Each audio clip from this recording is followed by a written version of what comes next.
Éric Bocquet pour le groupe communiste républicain citoyen écologiste. 2 minutes. Merci, Monsieur le Président, Mesdames et Messieurs les ministres, mes chers collègues.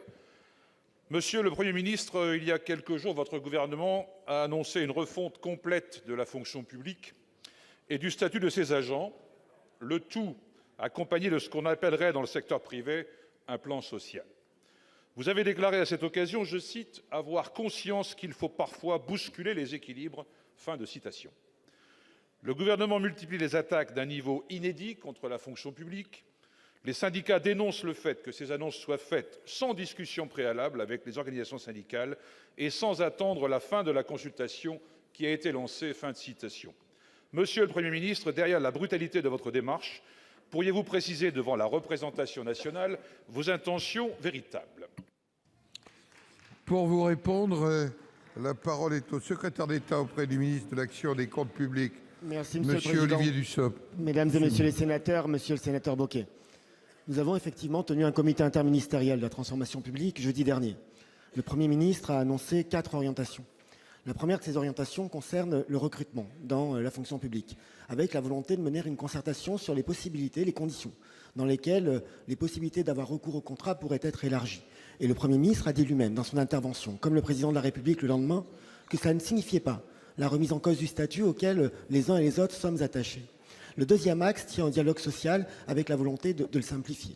Le troisième axe tient à la question des rémunérations, avec la volonté, là aussi, de tenir compte de l'individualisation des parcours, de l'implication des uns et des autres. Et si je peux me permettre, dans la droite ligne de ce qui a été déjà mis en place avec le RIFSEP depuis 2014, même si seulement 10% des agents de l'État sont aujourd'hui dans le cadre du RIFSEP en termes de régime indemnitaire.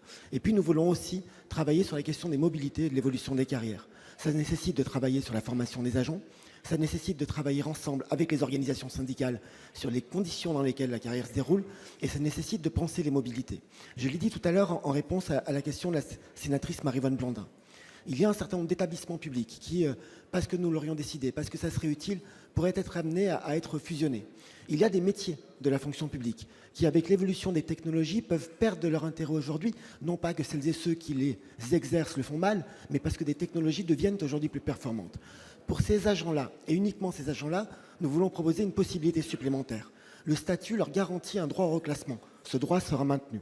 Mais nous pouvons aussi imaginer que certains d'entre eux veuillent saisir cette opportunité, qu'elle soit subie ou demandée, provoquée, pour aller vers un secteur privé. Et notre responsabilité, c'est aussi de les accompagner. C'est dans ce cadre-là que nous voulons avoir une discussion avec les organisations syndicales pendant toute l'année qui vient, pour voir ensemble comment un plan de départ volontaire pourrait être mis en place uniquement sur les secteurs concernés. Il ne s'agit pas d'un plan général, je le répète, nous n'allons pas nous adresser à l'ensemble des agents publics pour savoir qui veut partir, mais simplement à ces agents et en les accompagnant du mieux possible.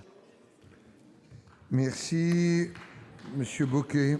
Oui, Monsieur le ministre, j'entends votre réponse pour la deuxième fois et je suis de regret de vous dire que vous ne m'avez toujours pas convaincu. Au moment où s'exprime très clairement dans notre pays le mal-être des agents publics, dans les centres de détention, les tribunaux, les EHPAD, les hôpitaux, les établissements scolaires, aujourd'hui même, vous annoncez vouloir supprimer 120 000 emplois de fonctionnaires qui viennent après les dizaines de milliers de suppressions intervenues ces dernières années sous les gouvernements successifs. Nos concitoyens expriment, malgré les difficultés parfois vécues sur le terrain, leur profond attachement au service public de notre pays. Non pas attachement à un totem, mais comme la garantie d'égalité d'accès aux fonctions que ces services assument. La fonction publique, c'est l'un des piliers de notre République. Nous pensons pour notre part que ce ne sont pas moins de services publics qu'il faut, mais au contraire de nouveaux services comme la petite enfance ou le logement.